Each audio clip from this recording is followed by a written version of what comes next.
On November 7th, 2024, the chairman of the Federal Reserve openly defied the President of the United States of America, declaring essentially that even the leader of the free world could not supersede him.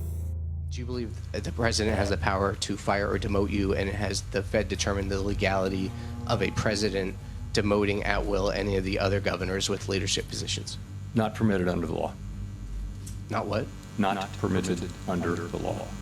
What kind of power can defy the leader of the free world? How are we all convinced to grant nearly unlimited power to this money printing agency? So what is the Federal Reserve, and how has it driven us towards 100 years of inequality, wars, and a $36 trillion debt bubble that's ready to burst at any moment? To understand this, we're going to need to go 110 years back to a secret meeting that was held on a private island off the coast of Georgia. This is the story of Jekyll Island. Can I ask you a question? Yes. What do you know about the Federal Reserve? That's too much info for right now. We're literally going to where they created the Federal Reserve. Good to meet you. Nice to meet you, man. Glad you guys made it. The United States can pay any debt it has because we can always print money to do that. We were hoping to help take down the global financial hegemony. This is weird, man. This is strange. It feels like, it feels like an old folks retirement sanctuary, but it also feels like a little bit of an eerie feeling. It feels out of time, right? It's like, it's not new, it's not old. Picture this. You're an ordinary American citizen in the year 1907. In your city or a city near you, there are constant bank runs because the American financial system was very distributed, much in the same way that the internet is sort of distributed, almost like a bunch of web pages. There used to be just a bunch of banks loaning to each other, taking on each other's risks, not having one central issuer of currency.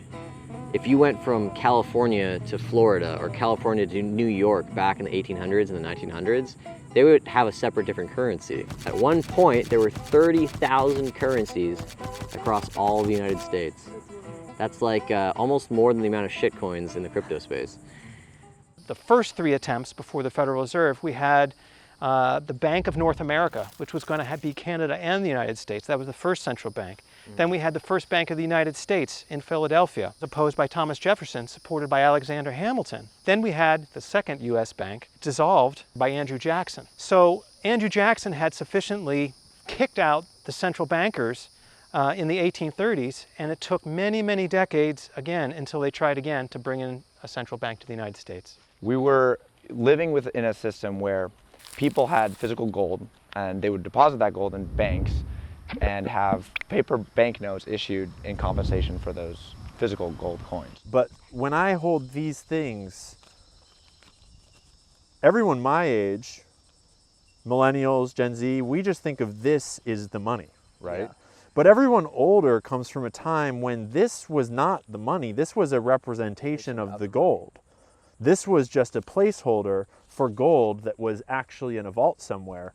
And gold has to be dug out of the ground. Gold can't be invented out of thin air. And so as long as this does represent gold, there's a limited supply. And for a long time that works, right? Until you have a run on the bank where everyone comes in to demand their gold. And what happens is 10-20% of the people get their gold and the bank runs out of gold. And that's when you have a bank run and the bank collapses. 1907, this earthquake hit San Francisco, destroys all of these buildings. Those assets end up almost nearly worthless. And so you have these banks all across one of the biggest cities in America that are just going belly up, and it causes contagion to other banks. It just takes one key player, one key event to trigger this domino wave. And basically it just set in motion all this banking panic. People were afraid, people were angry, because they looked at the banks as if it was their fault.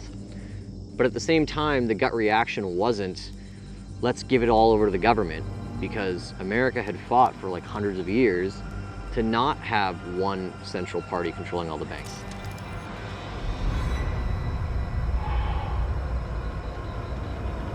The American banking system was collapsing in real time from coast to coast, but instead of letting it crumble, distribute, and rebuild, 7 key players saw an opportunity to overhaul the entire system. Charles Norton, President of the First National Bank of New York. Frank Vanderlip, President of National City Bank. Henry P. Davison, Senior Partner and Confidant of J.P. Morgan. A. Piat Andrew, Harvard Economics Professor and Assistant Secretary of the United States Treasury Department. Benjamin Strong Jr., Vice President of the Bankers Trust Company. Paul Warburg, a German-born financier and descendant of the Warburg banking dynasty. And finally, Senator Nelson Aldrich, a U.S. Senator from Rhode Island and Chairman of the National Monetary Commission. So Aldrich is a general in the Civil War, right? But then after the Civil War, he gets into politics eventually. The Panic of 1907 happens. He gets appointed to a special panel. He creates the National Monetary Commission, whose sole purpose is to study the 1907 banking crisis and then to create, potentially a solution.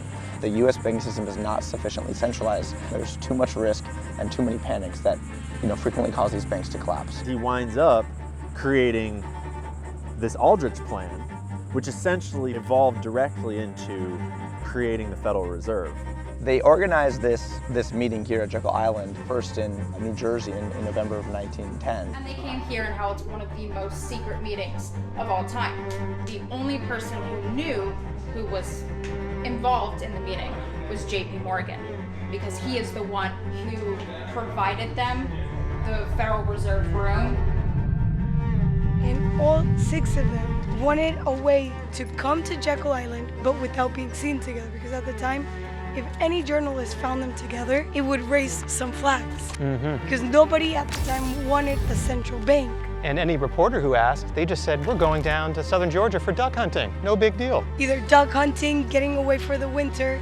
So these 6 men all embarked on this journey to go from New York to Jekyll Island, which was around a 2-day trip. 2 of them changed their name completely, and all of them were instructed to use their first names.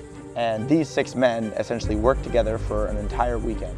They create this plan to create reserve banks, and each reserve bank will create and issue a centralized currency that will become, the currency of the United States, the sole currency of the United States, eliminating the ability of individual banks to issue their own notes.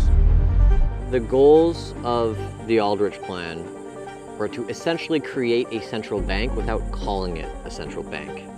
So they did everything in their power to obfuscate it, to use different language, to try and distance themselves from this idea of one lending party that most of the public feared would end up basically absorbing every piece of capital and siphoning off all the productive wealth of the economy. The problem with the original Aldrich Plan is that it was overtly too pro-banker. The Democrats, which were anti-centralized banking, shot it down. And so what they did is they modified it in several different ways. One of the ways they modified it was creating, the Federal Reserve Board of Governors, who would reside in Washington, D.C., and were appointed by the President and confirmed by the Senate. Now, the interesting thing that they built into, the new Federal Reserve System was that Board of Governors actually wouldn't have direct control over monetary policy. The one that would have that control was the New York Fed, the most influential of all the 12 Federal Reserve banks. So they got President Wilson to sign the bill, and after, their main priority was we're gonna have him sign it, and then we will alter the rules once it is signed. Saying the word bank was it was a 4-letter word. So that's why the Federal Reserve is not called a bank. They wanted to make it seem like it came from the government, so they called it federal. They wanted to make it seem like they actually had some assets, so they called it a reserve. It's neither federal and it's not a reserve. But what I don't understand is how were they able to get away for it for so long? Because today we see those banks and people trust those banks with their lives, which is funny to see that sort of shift from going to fearing central banking to loving them and being like a ride or die to the banks. I think that's a testament to how successful this original meeting on Jekyll Island was in 1910. to go from an era where people distrusted banks to 114 years later, they completely trust banks, and they don't have any understanding as to why they should distrust banks. We have an independent central bank that has served us well. We need to do our work in a way that's outside the political process to the maximum extent possible. The Federal Reserve is an independent agency, and that means basically that there is no other agency of government which can overrule actions that we take. So, with all you know about the founding of the Federal Reserve, how do you feel about them today? I plead the fifth.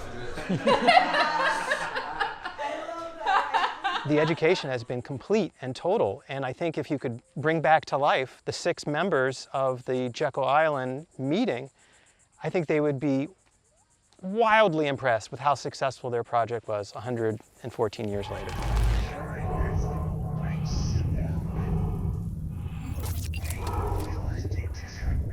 You know where we're going? We're going to the Santos building, owned by J.P. Morgan, who was the largest banking baron in all of America. We're going to spend the night in one of his residences, which is really cool.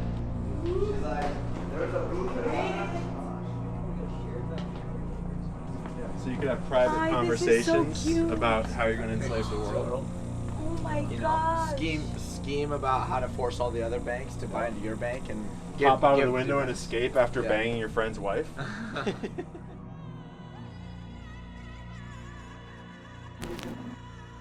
This cottage behind me belonged to the Rockefellers, one of the richest families in American history, but it has a really, really dark secret that we're going to explore. We are at Indian Mound Cottage, also known as the Rockefeller Cottage. Yes, those Rockefellers. Now, why is this place called the Indian Mound Cottage?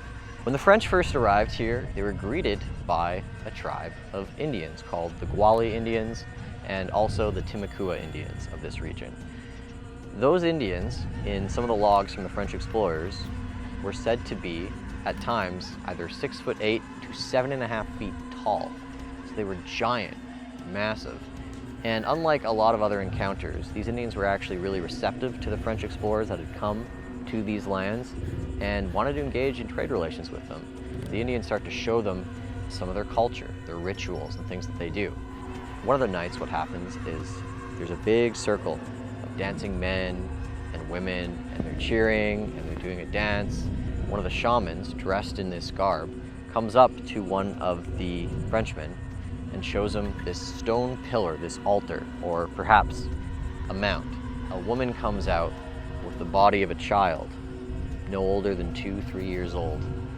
And without getting into more gruesome detail, the child's life is taken, and the child is placed upon the altar, and the ritual, the dances continue. The Frenchmen get very creeped out, and they decide, yeah, let's continue onwards down the river here, down in Georgia, and maybe find somewhere else to post up. We know that there are accounts of native tribes all around the Americas partaking, the Aztecs, the Mayans, and perhaps the Gwali Indians partaking in child sacrifice. And yet, with this historical record, known by quite a few people that have moved here, the Rockefellers decided to build their cottage on what is perceived to be one of the exact sites of one of these rituals.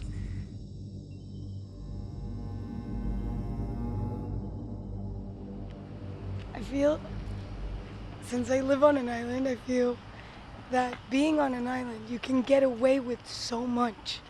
And that's something that is super underrated because nobody talks about it. Yeah, you're kind of right. Like some of the most heinous crimes, secret meetings, like terrible things have all happened on islands, like Guantanamo Bay in Cuba, Alcatraz, Epstein Island, the Federal Reserve.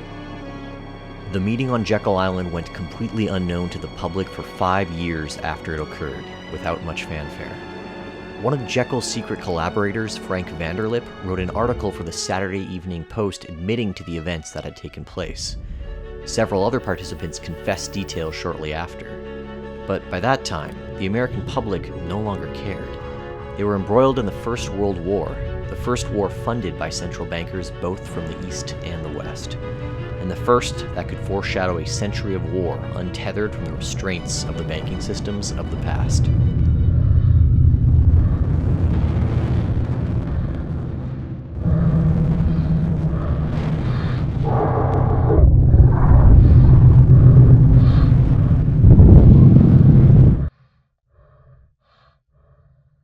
After World War II, this is the first time that we've had the Fed in charge in the United States after a major war has just swept Europe, and the US is clearly on top in the global order. They've got all this industry and all this power, and they have this meeting called Bretton Woods where they're going to heal the global financial system, reset the global monetary system because everyone is decimated.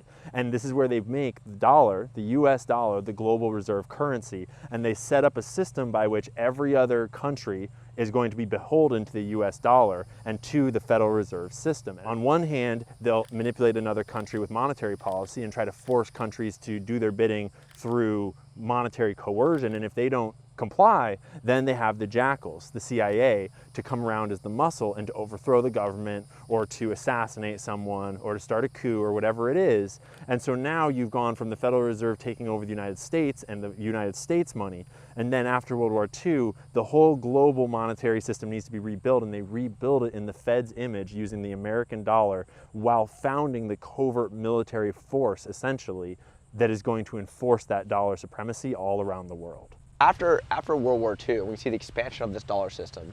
You know, for a few years there's peace and quiet as the CIA is built up, and you know, the IMF starts to make these loans to poor countries and basically extort them out of their assets, and get them to use their votes and their power in the UN to support U.S.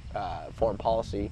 And as compensation for the loans that they make, they get their land or their natural resources as collateral that can be sold off to U.S. corporations. So essentially what it does is you're right, globalizes the U.S. corporate interests and allows them to gain more wealth and more power and status than ever before. In the Dune universe, they talk about spice, this magical element that enlightens and awakens people, and it's kind of this thing that all the nations are fighting over, and our version of that is credit. It allows us to exceed the boundaries of our actual country's productivity by borrowing from the future. We're literally taking something out of time to enable us to do, superhuman things in the present.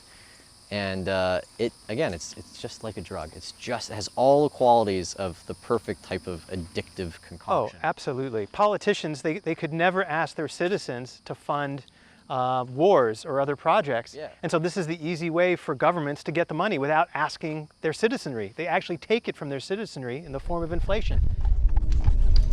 Do you know about the Federal Reserve and what happened on this island? I'm actually giving them a tour, telling them that right now. Oh, that's amazing. What do you think so far? Great. Oh, it's fantastic. Yeah. Awesome. It feels at ease, like nothing can go wrong here. There's peace, it's relatively small. It's peaceful, it's deserted. It kind of lulls you to sleep. This kind of hum of the bugs, like they're playing a concert that's streaming directly in your ears. This island really is a pretty place, a beauty to hold. But underneath all of the greenery, the animals here, the well-maintained lawns, the cheery people we see riding on bikes, there's some really, really dark history.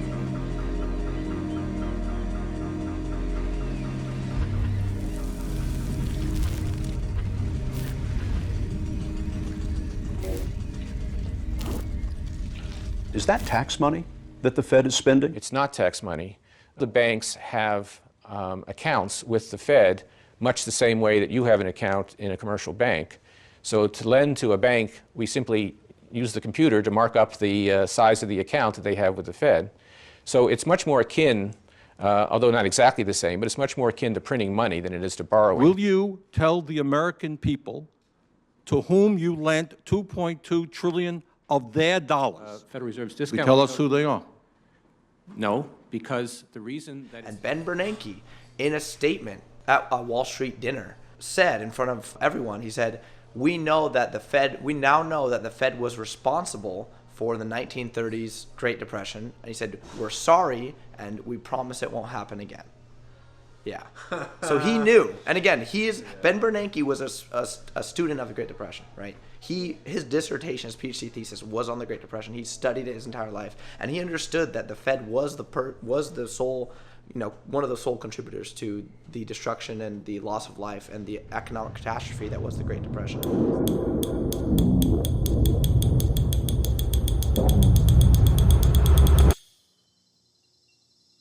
And then, 58 years after the founding of the Federal Reserve, something changed. I have directed Secretary Connally to suspend temporarily the convertibility of the dollar into gold or other reserve assets. Your dollar will be worth just as much tomorrow as it is today.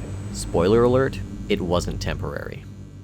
Every single thing that the Fed has done and created through monetary policy has destroyed the common person at every single level and has enriched those that are insulated and those who have asymmetric information about how that system works. The Fed is responsible for creating and abetting, most of the financial crises. The Fed, with this zero interest rate policy in QE, has created the worst wealth gap. We're at levels of wealth inequality that we haven't seen since the French Revolution. That a huge portion of the value we're producing for the world is being siphoned out of our collective coffers. We're all living on sort of taxed time without even realizing it. They're not stealing money. They're stealing our time. They're stealing our, health and happiness. They're stealing your ability to support your whole family on a single paycheck. In a place steeped in history and shadowed by secrets, how do you even begin to push back against the weight of it all?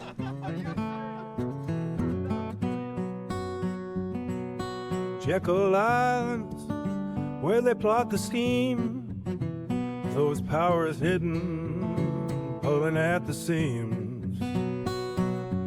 Oh, the money's down, slipping through our hands, time they steal under their command.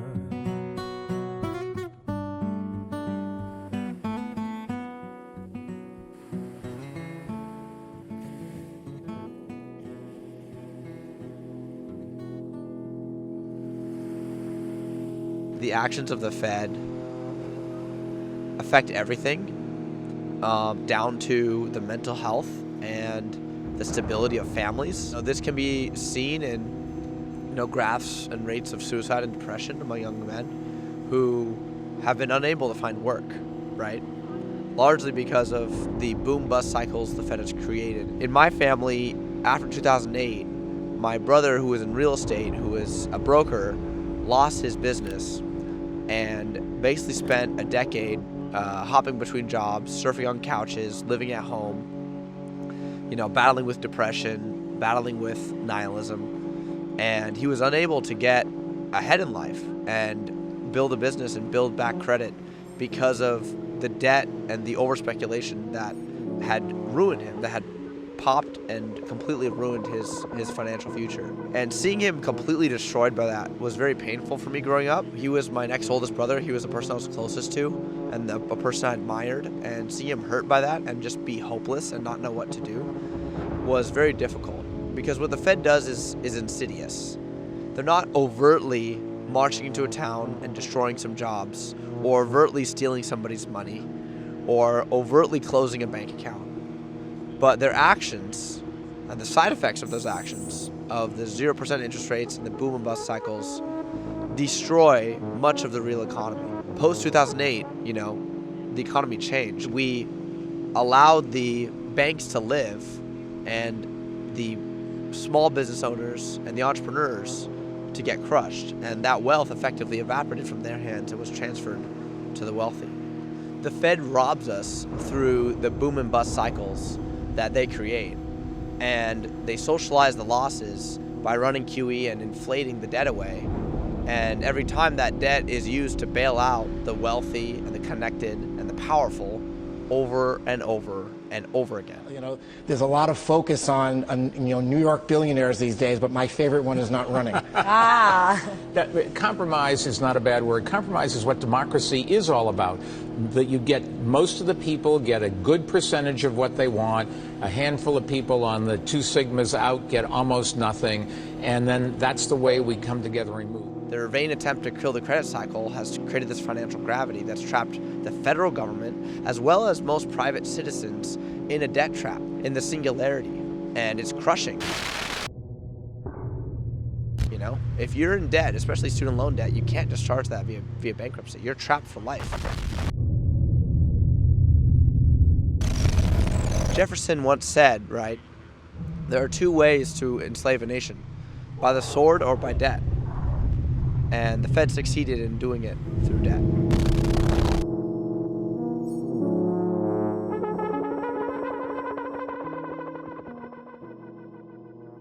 I played a lot of Monopoly as a kid, and I was always fascinated by why the bank can never go bankrupt, because they can just print more money.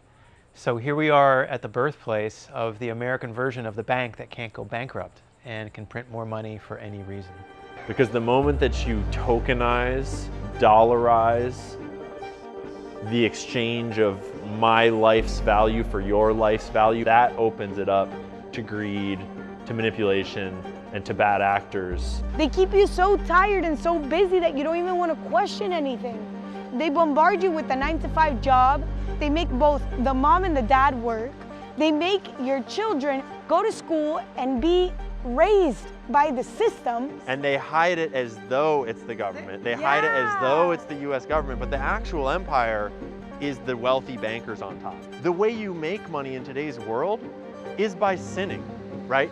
Greed, gluttony, right? Adultery, like all of the sins make you money. Boom, they're all incentivized. And when everyone is in a world of scarcity, and the incentive is to sin in order to escape scarcity, and everyone that is scarce and not sinning is inherently less kind. When you don't have enough, you certainly aren't going to share, you aren't going to be nice, you're going to be stressed, you're going to be irritable, bad for your health. So everyone who's not making it is in their own form of hell, and everyone that is making it is building their own form of hell, right? And so the system, it's whether they design it that way or not, the Federal Reserve sets up a world where it pays to sin. And if you won't sin, you'll be poor. And they teach it to you from birth, through the music, the movies, the celebrities, all their idols, right from birth. I am the Almighty, invisible hand. After 200 or 300 years of coins, all governments put their hands and stopped any further developments. Governments said it must not develop any further. We were not allowed to experiment on it. Money hasn't been improved. Money has rather become worse in the course of time. I don't believe that we should ever have a good money again before we take the thing out of the hands of government. We can't take them violently out of the hands of government. All we can do is, by some sly roundabout way, introduce something they can't stop. So I regard the Federal Reserve as one of the most transparent central banks in the world. That's a statement. What do you fear about the audit?